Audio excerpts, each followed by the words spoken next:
Terima kasih Anda bersama kami. Pemirsa, usai peresmian Badan Pengelola Dana Anagata Nusantara atau Danantara, Istana mengumumkan struktur petinggi Danantara yang akan mengawasi jalannya investasi berkelanjutan badan pengelola tersebut. Berikut pemegang jabatan tertinggi di Danantara.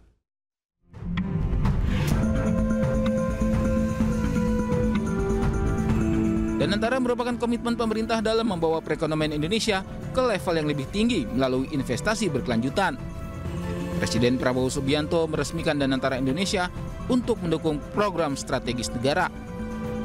Danantara Indonesia memiliki Dewan Penasehat yang dijabat oleh Presiden ke-6 Indonesia yakni Susilo Bambang Yudhoyono dan Presiden ke-7 Indonesia yakni Joko Widodo. Sementara Dewan Pengawas dijabat oleh Menteri BUMN Erick Thohir sebagai Ketua Dewan Pengawas, Wakil Ketua dijabat oleh Mulyaman Hadad, kemudian Menteri Keuangan Sri Mulyani bertindak sebagai anggota Dewan Pengawas. Mantan Perdana Menteri Inggris Tony Blair juga masuk sebagai anggota Dewan Pengawas Danantara. Komite pengawas yang akan membantu Dewan Pengawas menjalankan tugasnya terdiri dari beberapa badan negara, diantaranya BPK, Kejagung, BPKP, PPATK, dan KPK. Sementara itu, Presiden Prabowo telah menunjuk sejumlah pengusaha yang juga berkiprah di pemerintahan untuk memimpin Danantara Indonesia. Rosan Perkasa Roslani menjabat sebagai Chief Executive Officer atau CEO Danantara. Doni Oskaria menjabat sebagai Chief Operating Officer atau COO. Sementara Pandu Patria Syahrir menjabat sebagai Chief Investment Officer atau CIO Danantara. Tim Liputan iNews melaporkan. Badan Pengelola Investasi Danantara akan menggawangi sejumlah BUMN. Nantinya dana yang ada di Danantara akan membiayai 20 proyek pemerintah. Lantas berapa jumlah investasi di BPI Danantara?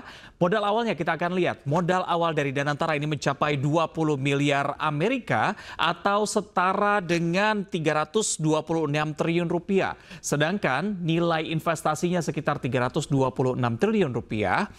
Atau dalam rupiahnya begitu ya. Kalau kita bahas mengenai investasinya, target investasinya senilai 900 miliar dolar Amerika atau setara dengan 14.715 triliun rupiah. Dan berikutnya kita juga akan melihat apa saja daftar BUMN yang dikelola oleh Danantara. Ini ada beberapa BUMN yang mungkin Anda kenal seperti Bank Mandiri, Bank BRI, Bank BNI dan juga PLN. Ada beberapa lagi yaitu ada Pertamina, Telkom Indonesia, dan juga MindID. Nah, nantinya dividen yang ada di 7 BUMN ini akan digabungkan dan juga dikelola oleh Danantara. Secara sederhana, Danantara ini akan menjadi sovereign welfare atau dana investasi pemerintah pada proyek-proyek berkelanjutan. Lalu kita akan lihat berikutnya. Apa saja? Ada sekitar 20 proyek prioritas pemerintah yang akan dikelola oleh Danantara. Ini dalam pidato saat peluncuran Danantara, Presiden Prabowo menyebut ada sejumlah proyeknya. Seperti hilirisasi nikel, bauksit, tembakau, lalu juga pembangunan pusat data artificial intelligence atau kecerdasan buatan atau AI.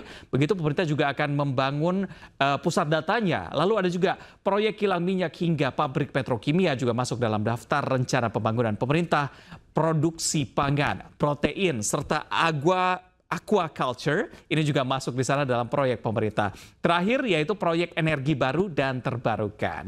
Danantara akan berfokus pada investasi non-anggaran belanja dan pendapatan negara. Jadi dividen ini akan dikelola dan juga diinvestasikan. Harapannya memang bisa untuk menghasilkan atau memberikan hasil lebih untuk negara. Kita ke informasi berikutnya. Pemerintah Indonesia ini melalui Kementerian Agama meminta pemerintah Arab Saudi untuk tidak membatasi usia maksimal jamaah haji. Jadi jamaah haji yang berusia lanjut masih dalam kondisi fisik prima dan mampu untuk menjalankan ibadah haji dengan layak.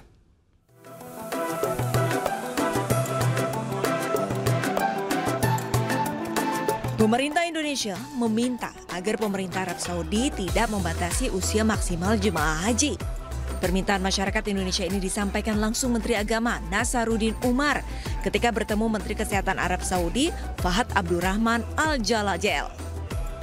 Permintaan masyarakat Indonesia ini disampaikan langsung Menteri Agama Nasaruddin Umar saat bertemu Menteri Kesehatan Arab Saudi Fahad Abdurrahman Al-Jalajel di rumah dinas Duta Besar Arab Saudi di Jakarta.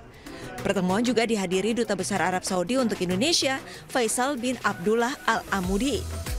Menteri Agama menekankan bahwa kriteria istitoah atau kemampuan haji sebaiknya ditentukan berdasarkan kondisi kesehatan, bukan faktor usia. Dalam pertemuan itu, Menak berharap permintaan masyarakat Indonesia dapat dipertimbangkan oleh pemerintah Arab Saudi. Yang dijadikan patokan nanti itu adalah kemampuan dari segi fisik, bukan dari ukuran umur. Tapi umur juga menjadi bagian untuk menentukan. Nah, kalau ada perubahan umur, misalnya penetapan usia tertentu, mohon diberi waktu kami 1 tahun untuk melakukan sosialisasi. Karena kalau mendadak nanti kami agak kesulitan melakukan sosialisasi untuk itu. بوزارة الصحة السعودية تنشر متطلبات الحج، وكان من أهم هذه المتطلبات هي الاستطاعة الصحية، وتم من زمن التعميم بها بسنوات متعددة، ودائما احنا نقول ان الحاج لمن استطاع إليه سبيلا، ومن الاستطاعة هي القدرة الصحية. هنالك توافق كامل بيننا وبين وزارة الصحة الإندونيسية على المتطلبات الصحية الموجودة والخلو من الأمراض المزمنة والأمراض التي تؤثر على أداء الحج. Tahun 2025, pemerintah Arab Saudi telah menetapkan petugas haji Indonesia berjumlah 2.210 petugas. Indonesia berharap jumlah petugas haji sama dengan tahun lalu, yaitu 4.200 orang. Dari Jakarta, Abdul Aziz, iNews melaporkan. Mahkamah Konstitusi membatalkan kemenangan istri Menteri Desa dan Pembangunan Daerah Tertinggal Yandri Susanto, Ratu Zakiah di pemilihan Bupati Serang. Selengkapnya hadir sesaat lagi, tetap bersama kami.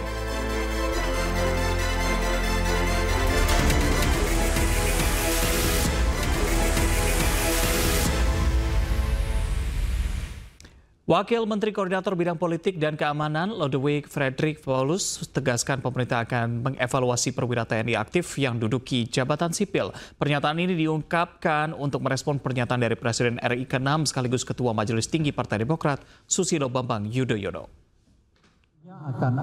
Akan ada evaluasi. Contoh mungkin seperti Kabulok, apakah dia harus sipil?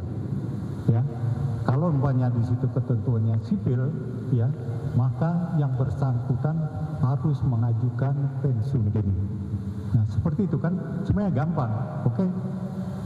Katakan Pak Jenderal mau pilih berbakti di pemerintah sipil dalam negeri Bulog atau tetap di TNI. Kalau tetap di TNI, monggo. Kalau mau di Bulog karena ada katakan misis itu, maka yang bersangkutan harus pensiun dini. Mahkamah Konstitusi membatalkan kemenangan istri Menteri Desa dan Pembangunan Daerah Tertinggal Yandri Susanto, Ratu Zakiah di pemilihan Bupati Serang maksud kami. MK memerintahkan KPU untuk menggelar pemungutan suara ulang. Dan informasinya akan sekaligus menutup Pemimpin Rakyat hari ini. Saya Reza Helmi dan kerabat kerja yang bertugas pamit undur diri. Pemimpin Rakyat, pemimpin beraksi, rakyat awasi. Sampai jumpa.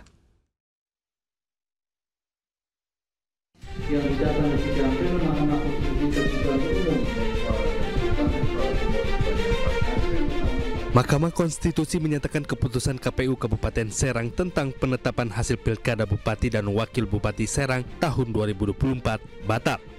Dalam pertimbangannya, hakim menilai telah terjadi pelanggaran yang terstruktur, sistematis, dan masif. 2 menyatakan batal keputusan Komisi Pemilihan Umum Kabupaten Serang nomor 2028 tahun 2024 tentang penetapan hasil pemilihan Bupati dan Wakil Bupati Serang tahun 2024 bertanggal 4 Desember 2024. 3 memerintahkan Komisi Pemilihan Umum Kabupaten Serang untuk melaksanakan pemungutan suara ulang pemilihan Bupati dan Wakil Bupati Serang tahun 2024 di seluruh TPS di Kabupaten Serang dengan mendasarkan. Dalam sidang, terungkap ada bukti yang menunjukkan keterlibatan Menteri Desa dan Pembangunan Tertinggal Yandri Susanto dalam kemenangan istrinya sendiri, Ratu Zakiah. Yandri terbukti mengumpulkan dukungan kepala desa untuk paslon nomor urut 2. Tindakan itu menunjukkan ketidaknetralan perangkat desa dan Yandri Susanto sebagai Menteri Desa dan Pembangunan Daerah Tertinggal. Tim Liputan iNews melaporkan.